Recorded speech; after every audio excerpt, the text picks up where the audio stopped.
Welcome back, ladies and gentlemen, to another Pike on Air. My name is Pike. I am your host to everything weird, wacky, and fun in the LCO and beyond in esports. We have a fresh and a freshly shaven face, actually, joining us on the desk tonight, looking to make their mark in the LCO, hopefully, and even more the ODT. A big warm welcome to Hindered Raven. Mate, welcome. How are you feeling tonight? Thank you, Pike. I'm feeling really good, actually.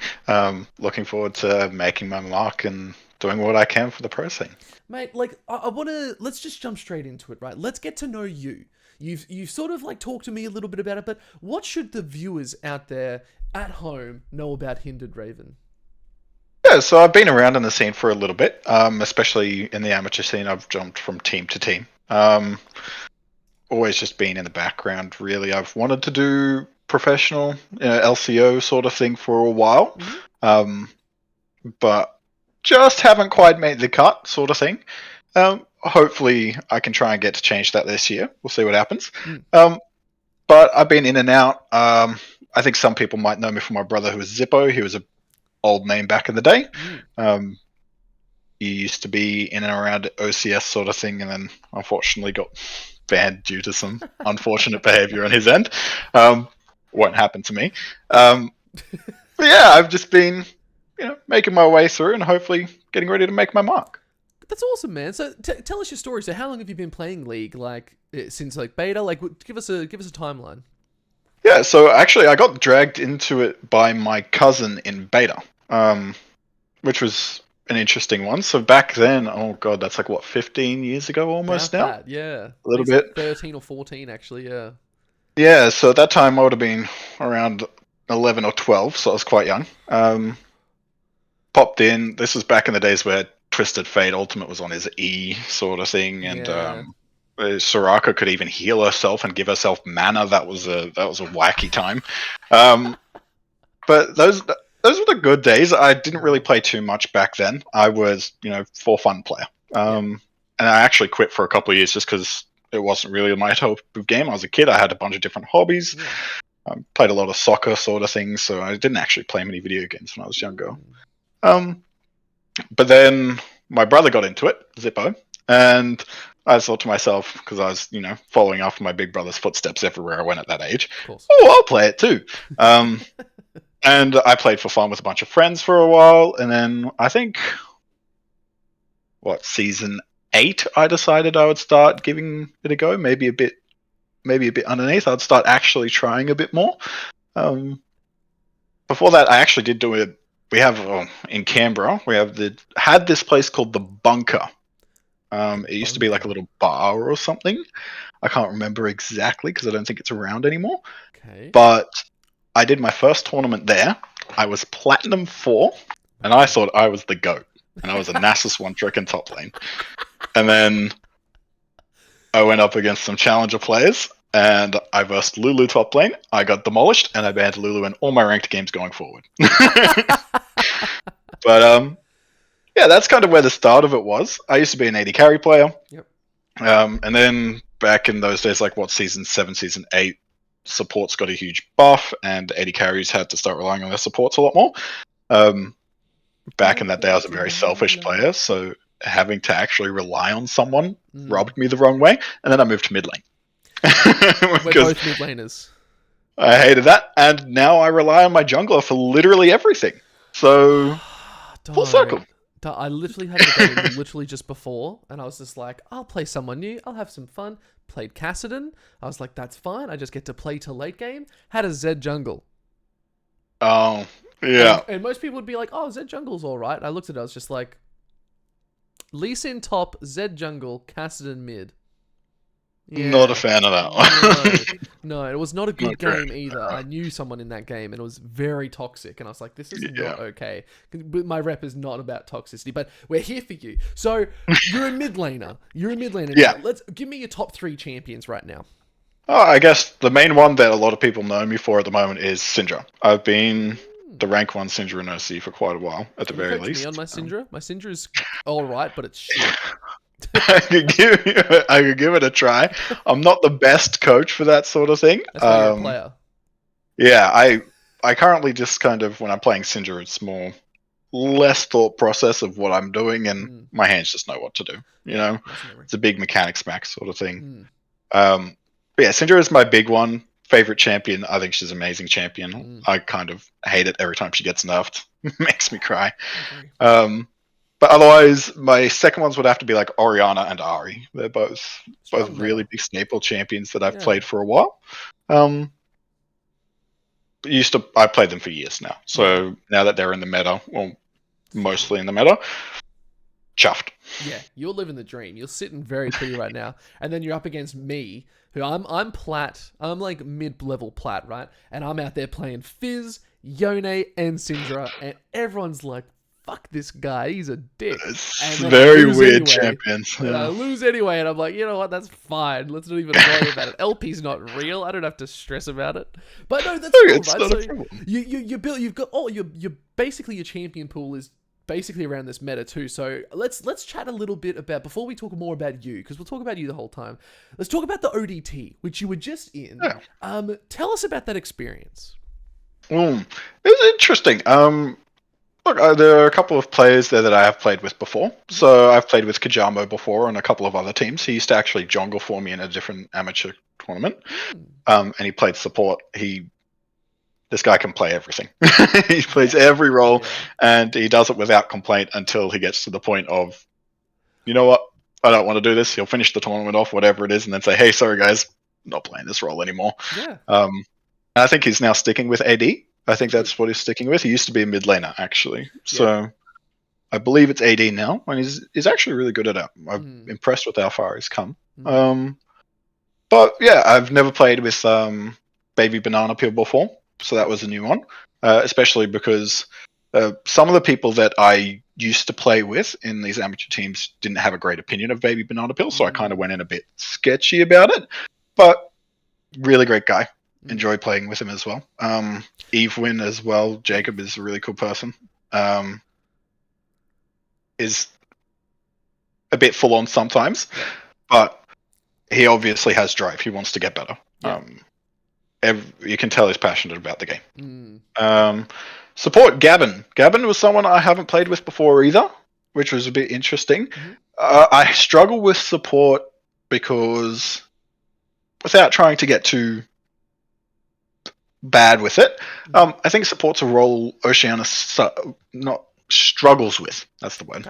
Okay. Why? I don't know. I think it's really difficult for supports to shine in our region, and I'm not sure if that's because we have such a large AD pool, or if there's something else going on.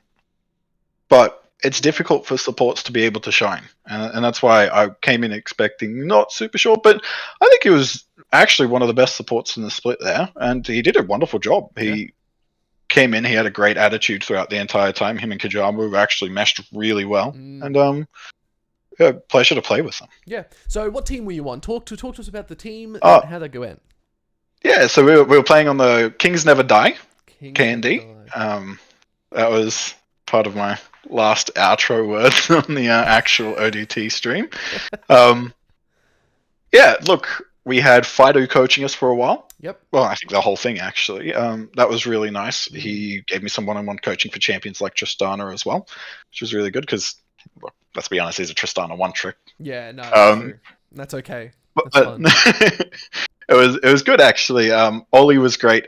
Ollie's the manager or the owner, I believe, and he was trying his hardest to try and get us all to do things and try to show off for scrims and get as many scrims. We were scrimming around 3 times a week when we were in a good mood, which was good.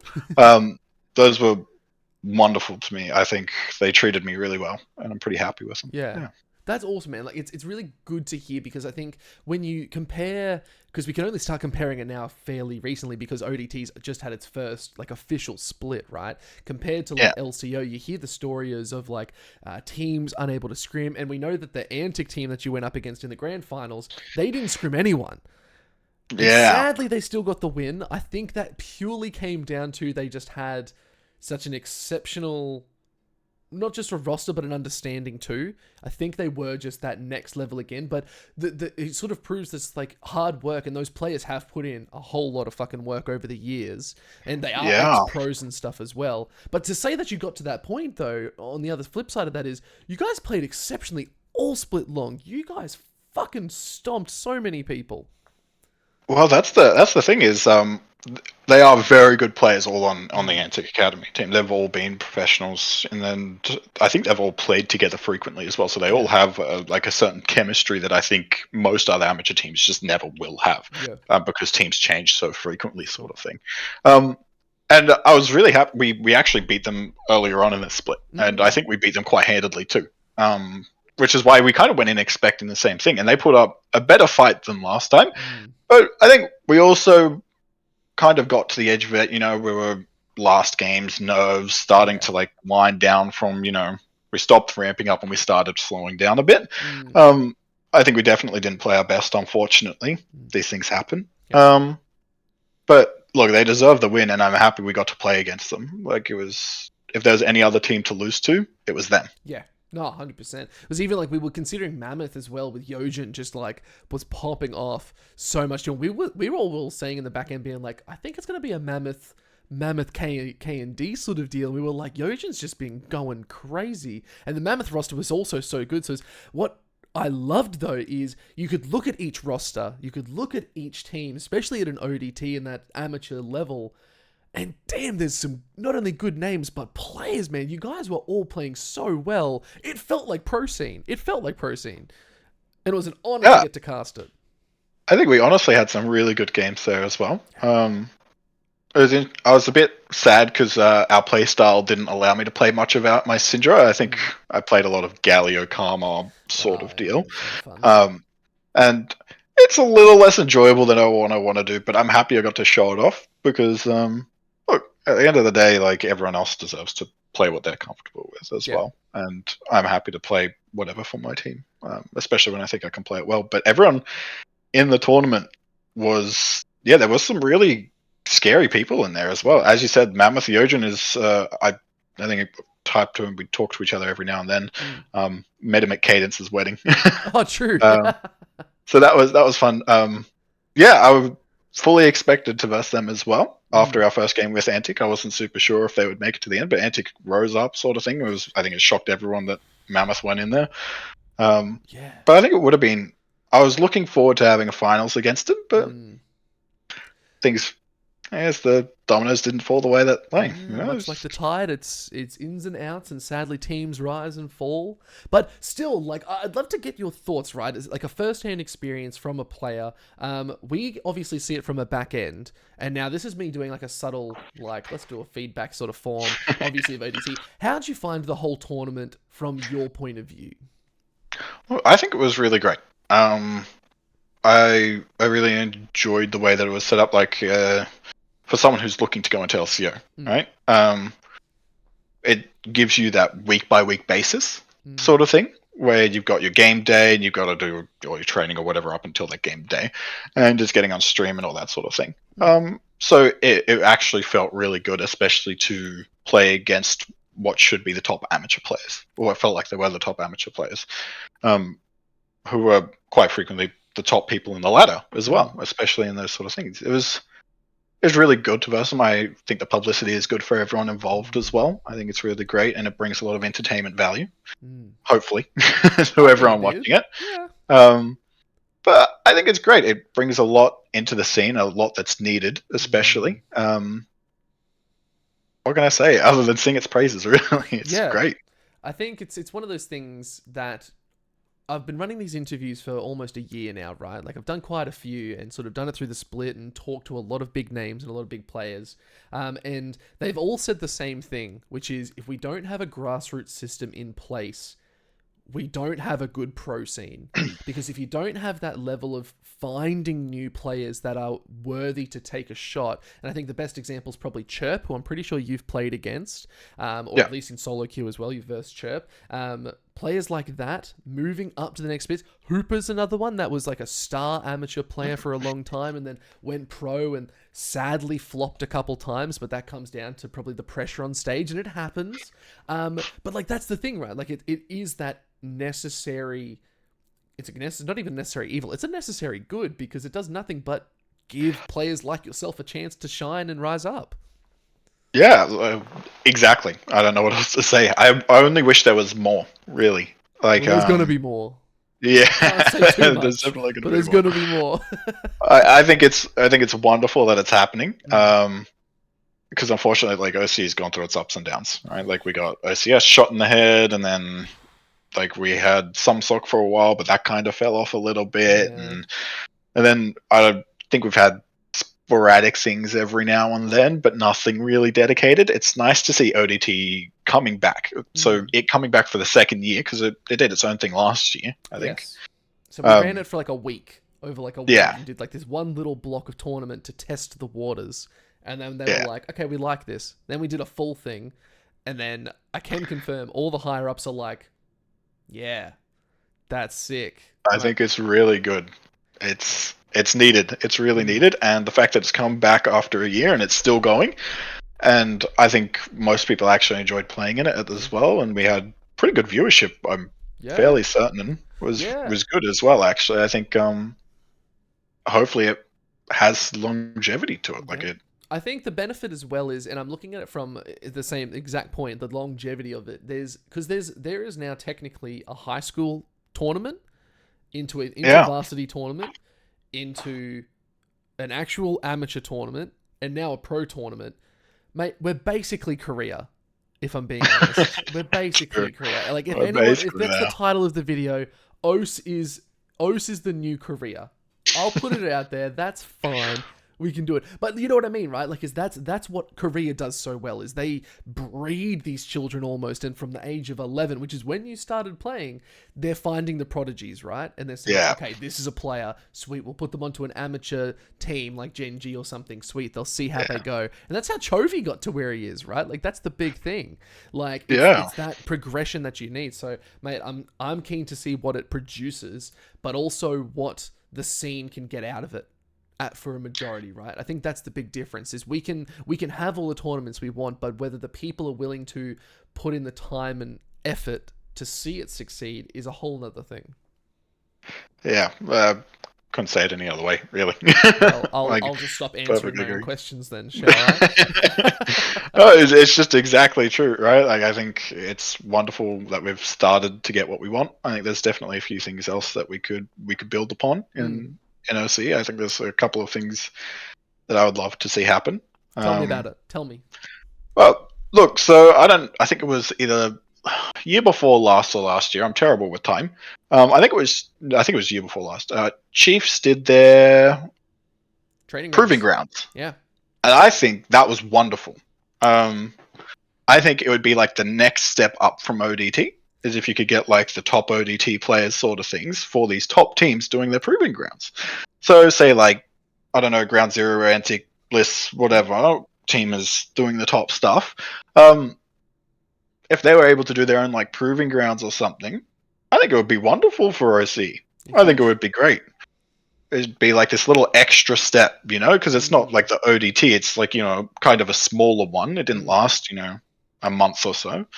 But you get to see all the winners of ODT go and try and prove themselves in some sort of LCO approved setting sort of thing. I think that is a fantastic call, and I have wanted that for so long, but that comes down, I don't think that could be ever LCO official. And the only reason I'll say that is after years and years of thinking of how it should work, it comes down to the teams, because it's the team orientated, right? So if the team organizes it, it's possible. That's why it was a Chiefs thing. I don't think an LCO could do it, because the LCO doesn't get to decide what the teams do. The teams go to the LCO and say, this is our roster, this is what we're going to do. And LCO says, yep, no worries. These are the rules for the players. Here you go. So I think if the teams... But again, in saying that, I know the orgs want to do this. They want to do this. But the problem is again, the classic Oceanic struggle. funding is a big Yeah, one. that's the big one. Time, they don't have the staff because they need money to have the staff to do it. But like at the same time too, let's say for instance, hypothetical, they came out to me, a content creator, and said, Pike, we like your channel. We want to put you on with Ground Zero. Help us run a training grounds. Great. Now it's on me to do that. I've got brand recognition. Sweet. Love that. Boom. I'm going to write it all out for them. I just say, just give me 2 people to help so I can run it properly and we're good to go. Bam. Done. How easy is that? Fair enough. And I think it would be wonderful if, like, say, because I'm pretty sure it's QUT does the ODT stuff. I think it would be wonderful if there was some sort of like sharing going on between, like, if we did do these pro team proving grounds, you could help with some of the infrastructure. You could share it across, so you don't have, say, like the Chiefs or whatever, or say we use Team Bliss or something. They don't have to try and build it up from the ground. The streams and stuff. You can be like, oh, this is how we did it. You guys can set it up similar if you want, and that cuts costs, cuts time. It helps everyone out. It does. It's difficult to be sure, but I think these things would be wonderful to do. I think you're on it, right? It's all about sharing our resources. If we all put in and shared our resources, and the people who were at the top weren't afraid to help the people at the bottom get a little bit better, it just brings everyone to the same caliber, and we turn into Korea, and we'll finally get fast internet, and then we don't have to worry about it anymore. We can live on the other side of the country. Ping's going to be at 5. We'll all be happy. That's all I care about. I just want good ping. That's the end of the day. But no, you're right. You bang on. I think that is such a big thing, is we need to be able to share the collective of what we're building in Oceania. And once we can get to that stage where it's not who's fighting for the top pick, it's just like, well, no, we know who the top is. You have that spot. Let us take care of other things and help us grow. And sharing that across is the future. I can see that being the future. So I love where your head's at with that. And we need to start pitching that too. You got to start pitching that to everyone. You're like, hey guys, let's do it. But we're getting shove off it down track. their throats. Yeah, that's right. Exactly. I think we're probably the clear examples, right? Like, we both have these very big goals. We both want to go LCO. We'd ideally like to look beyond. That's right. That's the big thing, right? Like, how many players do you know? Well, you probably know a few because being an amateur, you want to go for that pro. But like, how many players in the pro leagues, want to take us to that next step? I don't think there's all that many. And I think we've talked about that, how, and this is a really good segue into another little topic that we'll talk about, is what do you think the pro dynamic is at the moment in the LCO? Do you think it's in a good, stable position, or do you think it's got some room for growth? And I'll give you my opinion too. Oh, well, so that's the interesting thing, right? So I'll go off on a bit of a tangent here. So there's things like I saw a tweet that Kisse is going to Brazil. So he'll be gone from OC, which is a big gap. There's a very big gap for mid lane, especially in OC. Because I think, barring anyone returning like Kiyose or something, the 2 top current contenders are like Harry and Ryoma, right? Yeah. Those are the 2 big ones. Which I think is interesting, because I think mid lane is such a pivotal role in OC, because you can affect so many things, and it's probably one of our best exports, apart from like 80 carry, right? Is we've sent more mid laners and 80 carries overseas than any other role, I think. Yeah. I'm not certain about supports, but I'm pretty certain that's everything. And so, again, there's always the worry that Harry and Ryan will go overseas again, because they've already been there, right? And if something like happens, we've got such a big gap, right? We've got such a big void to fill, which will be really interesting to see, especially for our lower tier teams. Because with mid lane being such a pivotal role that helps jungle and top lane and bot, you can do everything. When these top contenders are gone, I think we'll start seeing a lot of shuffling going around the teams, sort of thing. I think it'll upset everything. I think we'll see a lot more different players in, and a lot more different game style, and it'll be interesting to watch. I think it'll hopefully bring up the region. That's really interesting you say that, because the one thought that I've always had for at least the last maybe 3 years of like LCO and like all tournaments and stuff is that OS doesn't really have a meta. You know what I mean? Like Korea has a meta, NA has that sort of particular play style that they all sort of stick with. Same with like EU, you know, the LPL and all that sort of stuff. They're all very similar, right? Like they have their own distinct flavor. I feel like OS has been borrowing flavors, or at least teams have been trying to take different identities, and it's like trying to put 5 different sauces that don't work together into one region to make one big soup, and the soup kind of tastes like ass. That's what I think OS has sort of been. But in saying that, I think we're starting to say maybe we shouldn't add so many different sauces. And you're right, when you bring in new flavors like mid laners and changing that dynamic in that space, you're really defining how we need to start looking. And once we have that sort of identity, I think that's when we're going to start actually performing at a world's level. Yeah, I really agree. I would disagree a little bit on that we don't have our own meta. I think we do take, as I've had some people to describe it to me, as we have a very Chinese solo queue-esque playstyle, where we do a lot of fighting. I think if you try to do any sort of comparison, most of our games end up as a bloodbath. OCE loves to fight, and I think it's because for some of these bottom players, because I say we have such a varied skill level in our LCO. Like the top teams are quite clearly the top teams. You know, like I think going into this last split, everyone expected Antic, Ground Zero to be the big ones, and then Team Bliss maybe as well. Yeah. Like it was pretty much expected, sort of thing. You know, so that's like the way that our people who aren't up to those teams can kind of try and get those upset games is it's a lot of bloodbath. You know, if you flip a fight here, you take a random team fight, you go for a dragon that you shouldn't, or you overextend on something and you just end up 5v5ing to the death and then the game ends. You know, and that's kind of how the meta has solved itself, is because the majority of our teams are playing like that. So the top teams have to play that way as well, because it's just always going to be a bloodbath. Yeah. Okay. So you're sort of saying we do and we sort of don't have a meta in a sense where the meta is let's keep fighting, whereas we need it to be a bit more refined, being like, okay, we need a specific play style almost that defines how we play. So I do agree with that, actually. I think we are a very bloodthirsty region. For a region that doesn't do well in Worlds, we probably shouldn't be so bloodthirsty. I think it's kind of how we also will get our upset games overseas as well. For the most part, is we'll flip some bloodthirsty fights. You know, a lot of regions don't expect it, or if they do, they've not had as much experience at it as us. Regardless if they're better than us, we've been in so many more one-off situations to them that are like, you know, oh, it's just a Monday to us. We get away with it. We get away with it. I hope to see OC actually get a little bit more professional with our meta.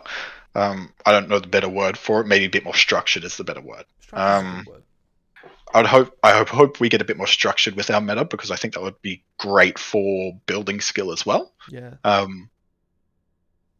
But at the moment, we're just not there. Yeah, that's fair.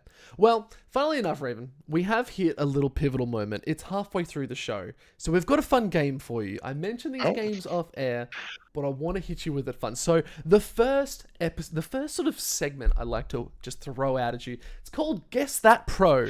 And we're going to hit it with a cheer. We're going to go have a look. So if you're looking at the screen right now, there is part of a pro on your screen. I've made this a little bit easier than last time. I sort of threw Start under the bus. I made it really difficult. Who is that pro?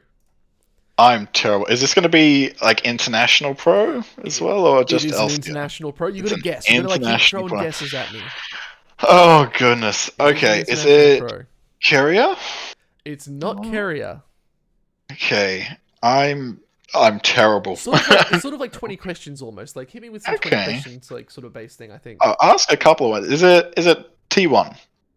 Is it T1? No.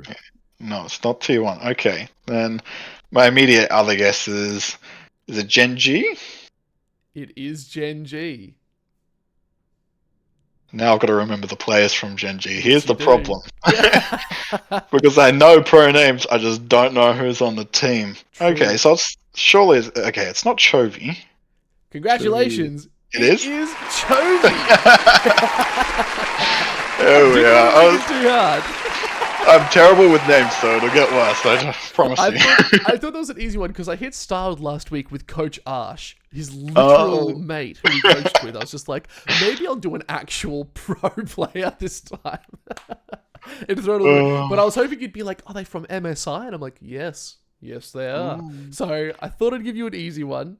You got there. Like, how easy was that? It was pretty good. It's not too bad. Yeah, I'm terrible with them. I'm shocking, dude. I can remember a face, but don't ask me to remember a name. They'll be like, what's his name? I'm like, bruh, like, let's not even go there. It's not even worth it. But congratulations, you won Guess That Pro. Thank you. I tried my hardest. Well, we can just jump back to having a good chinwag. I love doing that. That's a fun segment. It's silly. I like it. That's good. Doesn't really make too much sense, but it breaks it up a little bit, you know? It's always good for that. Now, you mentioned before about... we're going to get to some nitty gritty stuff. I hope that's okay, because you're a fresh face to the scene. I want to get your opinion on that sort of thing. You talked about the professionalism in the pro scene. Do you think this is something that needs to be stepped up, not only as just a player, but as like potentially orgs, or what do you think we could do in that sense? Yeah, so it's a big question, right? It's a bit of a dangerous one because a lot of people don't like to hear that OC isn't being professional. Whereas I think we are quite frequently trying to be. Agree. But we do lack a lot of groundwork for it in some areas. So I guess like one of the biggest glaring ones for me at the very least is we quite frequently from what I've heard from LCO from quite a few people is roster locks take a long time. And this is based off of trials being run really late. Teams don't want to do it. Players want to sit there and just go every trial that they can sort of thing. And they end up dragging things out because they can, which I can understand trying to get as many offers as you can sort of thing. But eventually it does end up dragging everything down and then everyone's rushing, right? And so like I think last split we had some teams that weren't even able to play for the start of the split. It was Direwolves, right? Like they couldn't do anything. That is unprofessional in that aspect, right? Like these sort of things are big and they point to a big issue where we're just not as respectful as we should be of the time that these things take. And that flows down to quite a lot of other things. It does. And then I would say I would call out a bit of it for players as well as a lot of players just want to be professional, right? They want to be a pro player. They want to be the best at their game and they want to play on stage, which is fair enough. I think it's really unfortunate and difficult to overlook the entertainment and community side of things. And I think it would be great if more people could try and start up their own communities and, you know, try and get an interpersonal relationship as much as they can, because it's how we're going to grow as a region. If we don't get any viewership, we don't retain anything, and we don't get people coming back for more, we're kind of screwed. You can be as good as you want, and if you can't get the funding from, I don't know, viewership or, you know, sales or anything, it's not going to get better. Yeah, mate, you took the words out of my mouth. It's what I've been saying for a long time, and I know it does take only a few people to keep talking about it, but I think it's the difference of people actually acting on it is a whole nother thing, right? And I totally 100% agree. I think we are a professional region. I think you're very bang on where we are professional when it comes to the gameplay, that we want to be the best players. We want to prove that we're good. I think there is that hunger to be the best, but there's no hunger to be the best outside of the Rift. And I think that's where we sort of shoot ourselves in the foot a little bit, because if you aren't trying to be, let's use EU for an example, Caps.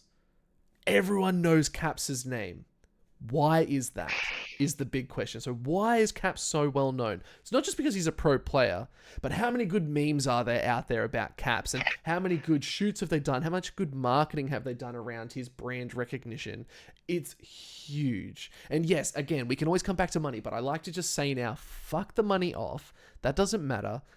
What does that mean for us, right? So if you can get your name and your face out there, even for stupid shit. Another example from Oce is Lemus and him being bald.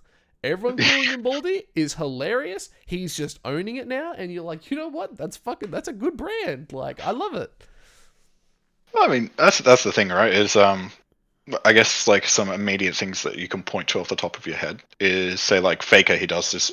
They have their story arcs. He's doing his things on Riot Games. You know how they'll have their the road leads to me, that sort of thing. You know. So if you look, these players are not just spending all their time playing League of Legends. And obviously the money is an issue.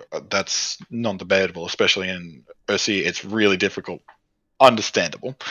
But I think if you've got spare time, and because not everyone just plays League of Legends 24/7. I guarantee the pros are playing Valorant or other games, you know, like CS:GO or whatever. And understandable, everyone needs their downtime. You can't just sit there expected to play League of Legends all the time. But these other pros that do play League of Legends, and they are the top, they're doing all these, you know, like they're getting out there trying to do, what is it, not propaganda, you know, the whatever it is, I've forgotten words. like promotion.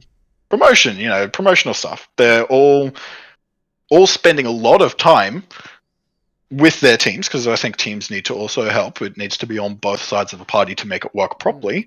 Trying to build hype. They're trying to get viewer retention. They're making people interested, right? They're getting it word of mouth out there, and it's how you're going to get, I don't know, a lot of funding as well, if possible, when you get to that large stage. You know, would T1 be able to, you know, keep the amount of money they have? Obviously, I don't know all their stock market options, so I might sound like a bit of an idiot here. There's so much money, man. They're fucking flush.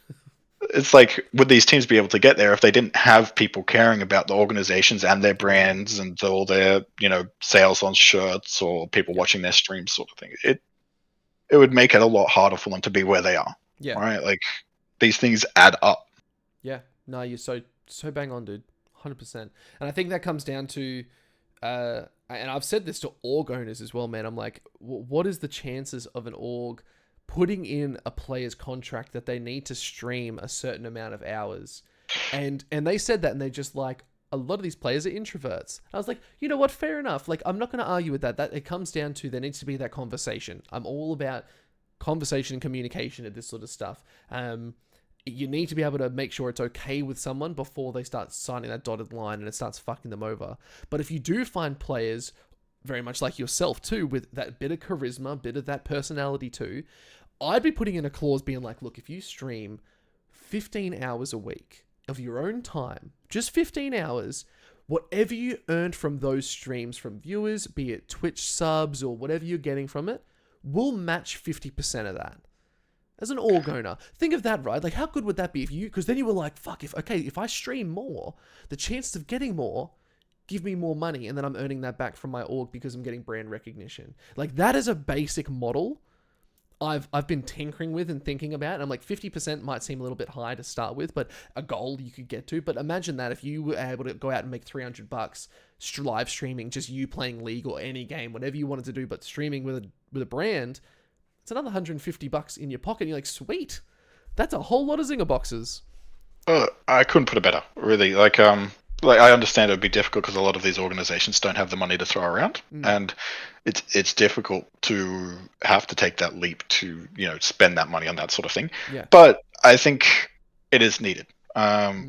Like, even with a lot of these players that are introverted, well, it's understandable. A lot of people who play video games are just going to be introverts, right? Like, you're spending all your time playing video games.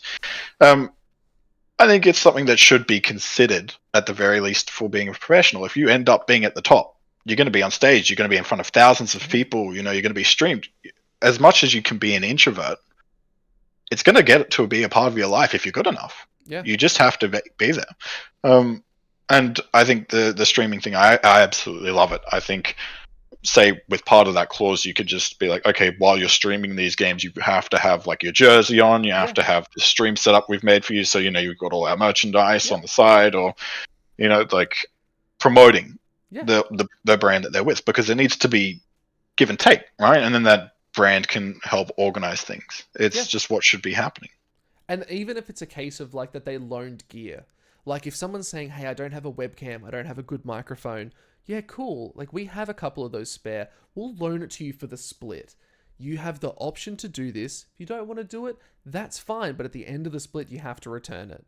Simple as that. Like it's not hard when a lot of these organizations and businesses as well do have that gear, and I think that needs to be that conversation again, right? Like there needs to be talks with the players, with the owners, and being like, look, what can we suss out, what can we move forward? Because if you don't start making radical change, will there be change at all?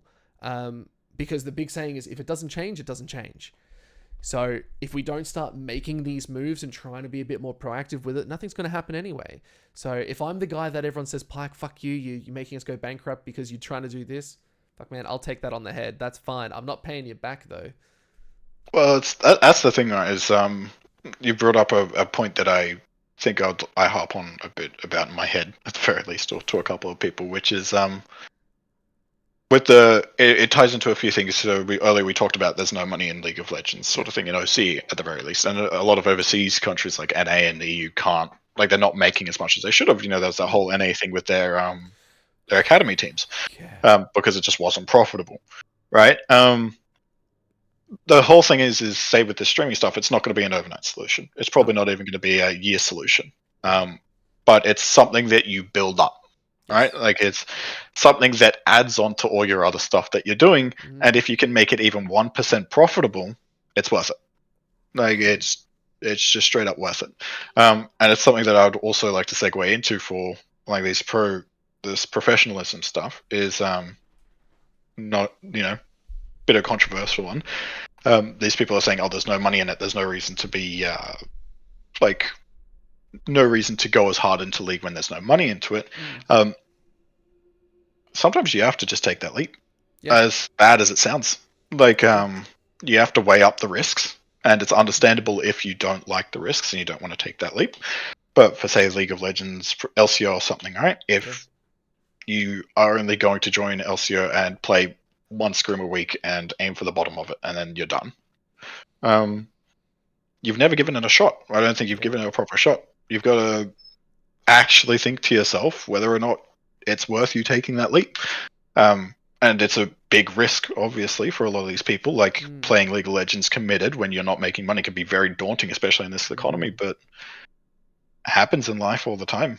I think it's not completely proportionate to say, oh, well, these players can't play because, they can't afford to. Then, as bad as it sounds, if you can't afford to play League of Legends professionally and you're not getting anything out of it, don't play.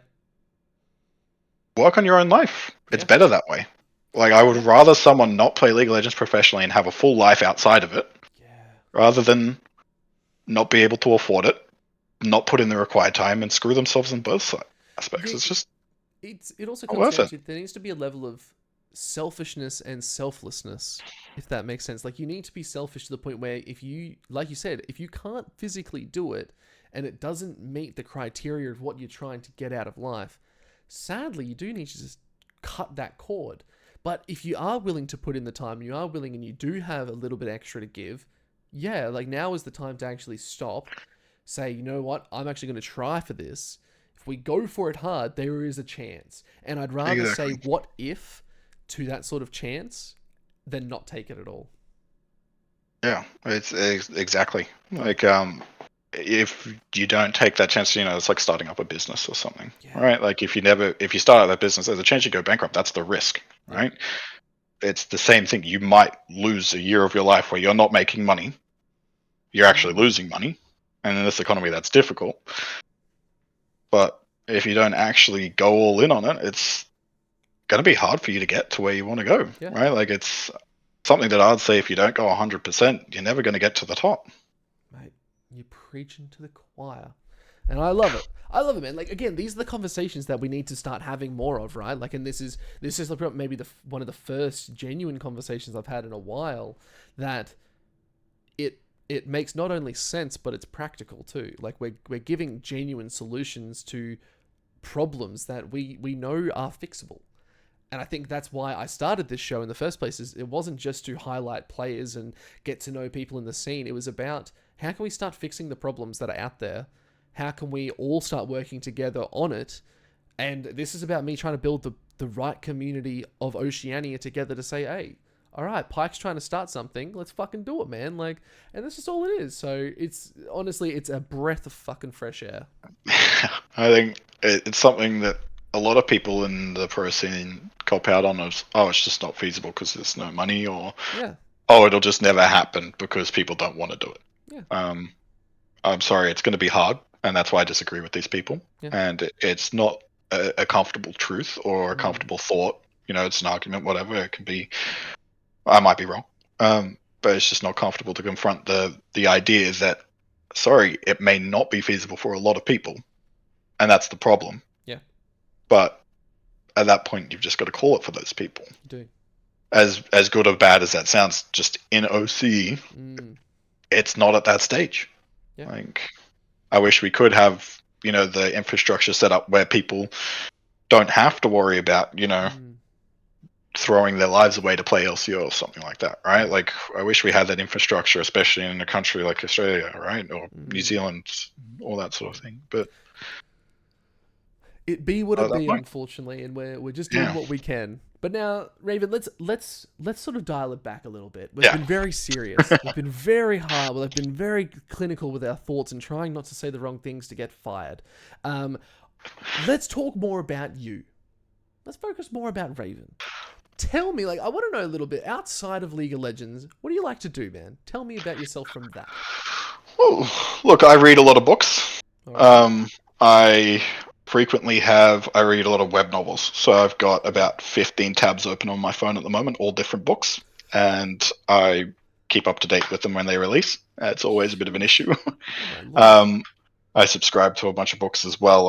I go onto Patreon and I read a bunch of books there. So I've got about 8 subscriptions there. That's like $1 a month sort of thing, where I just read with chapters along. And that's like my big hobbies. I read a lot. I just love books. TV shows, books, they're a big part of my escapism. I love them. Otherwise, I'm in a relationship for 5 years with my girlfriend. Fantastic. I spend a lot of time with her.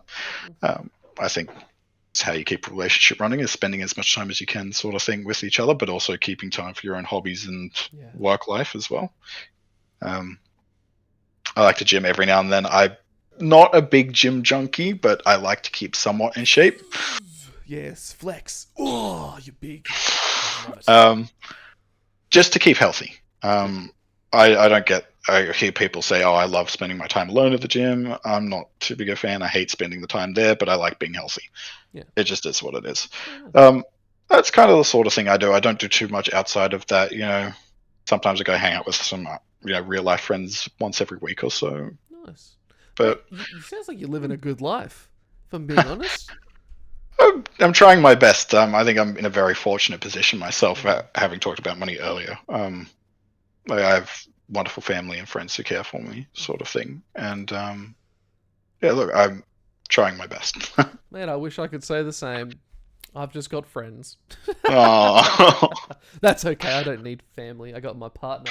I got my friends. I'm chilling. But no, okay. That's awesome, man. So I'd actually love to hear your advice. Like, this is probably the first time someone's mentioned this, but I'd love to know how you and your partner actually go ahead with you in esports. So you obviously put in a lot of hours playing the game and reading and trying to do your own thing. How do you navigate those waters? For those at home who'd like to try and do the same sort of thing, because obviously you don't want to be lonely. That's no fun. I have my own thoughts on that as well, but I'd love to hear your thoughts. What advice would you give to anyone out there who's looking to try and balance relationship and an esports career? Yeah, well, so look, I'm very fortunate with my partner. She understands that this is a big passion of what I want to do. We had this conversation because when we first got into a relationship, I was kind of over league. I came out of a different relationship before that, and it had been about 6 months. And I'd been trying to go pro at that time as an AD carry. And then a relationship happened. I quit League, and then I stopped for about a year, and I came back, and she was very understanding, and she was actually like, look, if this is what you want to do, go for it, and I'll support you, sort of thing. And we've had our ups and downs. We had arguments and all that sort of thing, as I think anyone will, because it's something that honestly a lot of people don't do, right? Like it's a lot of professional players overseas don't bother with relationships because it is difficult. It just really is. And I got really fortunate in that she just sits in the room while I play my scrims or something, and then I go and check up on her every now and then, sort of thing. But I'm also very fortunate in I don't spend as much time working as a lot of people do. I've for the past year, 7 months, I've been very fortunate in that I've been allowed to take a bunch of time off work, which I can actually just dedicate to League of Legends. So it helps me. But before that, while I was working, you just got to make the most of the time that you can. You've got to. I work a 9 to 5. I'd get home at around 5:30, sort of thing. I'd play 2 or 3 games of solo queue, and then maybe scrims if I've got time, sort of thing. That sort of thing. And then it'd be hanging with my partner until 11 or 12 at night, sort of thing, because she's a bit of a night. She stays up late, lucky. And then go to work shattered the next morning and just rinse and repeat, sort of thing, and try and do things on the weekend when you can. That's kind of how we worked our way around it. It's difficult. It's doable, but it's difficult. You don't have much time for yourself. Yeah. No, mate, add streaming into that mix. Yeah. And then welcome to Pike's life. And it's I can only imagine. It's a whole ball game, I can tell you. But no, I love that, man. Like that's a nice thing to hear, right? Like these are little success stories that I love to hear as well, because it's when you find people that are willing to bring you up, or at least push you up and give you that helping hand, man, it makes the journey that much easier. And I think when you go in it alone, yes, you have like that self-dedication, that self drive, and you can do a lot by yourself. But when you have that like one voice in your head too, that's just there to be like that, hey, you're doing a good job, man, it's a game changer, like genuinely. And I experienced that too with my fiance as well. It's the exact same. And you just get those little comments just like, yeah, fuck, I can do it. Like I've got the right network behind me. So I love hearing that, man. And it's good to hear that there are other stories like that, because sadly, a lot of gamers are introverts. They don't know a lot of that. It is hard to talk to girls. It took me a long time to talk to girls. I still struggle to talk to girls. Well, I'm a handsome dude. Yes, you are, Pike. I can't help it some days. I think it's right. It is difficult, yeah. It's especially because I don't think anyone really knows what they're getting into. Yeah. Realistically, it's so difficult to know what you're getting into. Like the lack of communication, the amount of time that you're going to spend. We live together, like in the same house, but not together. It is draining, especially if they have other commitments as well. Like they want to go out with their friends. There are nights where you just don't see each other for like a week straight. Yeah. And you live together. It's difficult, and the key to it is just communication. Yeah. Like you've got to talk to each other. You got to make sure that they feel loved and respected, and that it's not wearing on them, because some people obviously can't take it. It's not always feasible with the person that you may want it to be with. It's just people are different. It's difficult. Yeah. And as I said, very fortunate. I got myself someone who was happy to deal with me while I do it. Yeah. Well, you heard it here first, folks. It's Hindered Raven's Love Manual, How to Juggle Esports and Relationships by Hindered Raven. And we're going to get a nice... Just do one of these for me. There we go. That's lots of flirting with the right boys while... lots of flirting with the boys while you can as well. There's just a couple little tips touching, that's fine. No, that's great, man. I think now that we're sort of heading towards the end of the show, I want to know, what are your goals? What do you want to achieve? What do you want to see Oceania do? And then we'll go into the final segment, and then we can close this bad boy out. Yeah, of course. Look, I would love to bring as much of an attitude to making OC be great. I want us to succeed overseas. It's my big thing is Say like personal goals, LCO, and then overseas. That's what I want to do. I want to go to MSI. I want to make it look like, oh boy, OCE can do it. And obviously, I'd love for us to take worlds. But if I can't do it myself, I would love to be a stepping stone. I would absolutely love it. I would love to build people up. I want to make organizations try harder. I want to do all of that thing. And to that end, I'm currently competing in a thing called Mid-Season Madness, if you're aware of it. I know. I got invited to Mid-Season Madness. Yeah. The only reason I couldn't join is I couldn't afford the $5. I don't play enough League. There's currently a second season going on at the moment. I don't think there is a buy-in for it. It's currently just like an invite per thing. And I figure I'll do a shout out for it because I think it's a wonderful thing. It brings community together. So this is going to be my little shout out. Mid-Season Madness hosted by Rue Fury. Community event. 20 players given random roles and they have to climb the solo queue ladder to win around $200. It's great. I think things like this is wonderful. And it's something that I think I'll probably be looking to help do or run in the future as well as part of my legacy. Well, I'll see you in the Mid-Season Madness because there's no buy-in. I think I can do it. And also, I think I'm going to have a little bit more time to actually play ranked because when it first came out, I'm pretty sure I was casting like 3-4 nights a week plus trying to stream. And I was just like, yeah, so I'm not even playing League at the moment. Not even like ARAMs. I can't even get to my computer. So can I postpone? They're like, oh, you lost your $5, Pike. I'm like, well, fuck. It's like, God damn it. It's so upsetting. But at the same time, I understood what I got into. $5 be $5. But no, I'll see you on there, my friend. And I'm going to win. I'm going You can try. Straight from Gold 1 to bloody Diamond 4. I'm support top at the moment. I'll make my way up there. Well, I guess I'll see you there then. Well, okay. Raven, we have the final segment. Now, if you haven't heard of this one, if you haven't watched any of the episodes before... I've watched, but I've never gone to the end. I've watched a couple, but not to the end. No, all I'm hearing is you haven't watched any. What we do, it's called Pub or Sub. It's a fun little game mode that I came up with.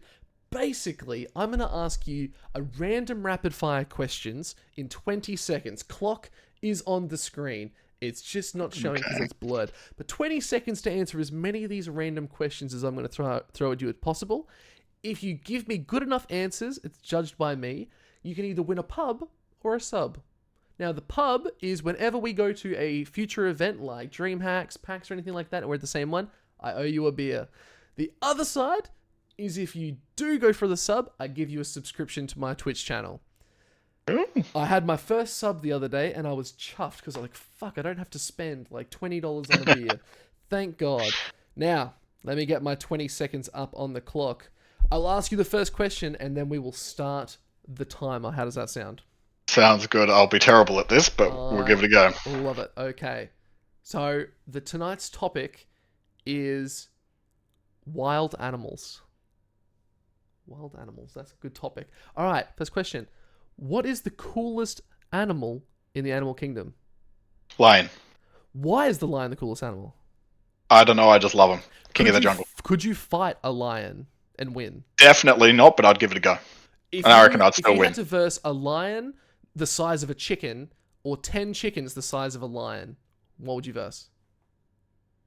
Oh, a lion the size of the chicken. Easy. Lion the size of a chicken. That was kind of easy. I kind of fucked up that question. But that's your 20 seconds. Mate, fantastic round. I'm going to give you that. That was a pub or sub answers right there. Wild animals, first time doing that one. Congratulations. What's your prize? Well, I don't drink, so we'll go with sub. It's the second sub. That deserves another applause. Yeah! We did it! Well, mate, come into my Twitch channel the next time I'm live. If you ever see the notification, I'll give you that sub straight away. How's that sound? That sounds amazing. Well, mate, thank you so much for joining me tonight. It's been an absolute joy having you on. You've opened my eyes and made me see your beautiful shaven face. It's so good to finally meet you too and actually get to know you a little bit more. I'm so excited to see what you're going to achieve in the future. Any final shout outs before we close out? None off the top of my head, Pike. Thank you for having me there. Shout out to all our partners out there. They're looking after us and making us feel good in esports. But until next time, I've been Pike, this has been Hindered Raven, and we'll see you on the next adventure.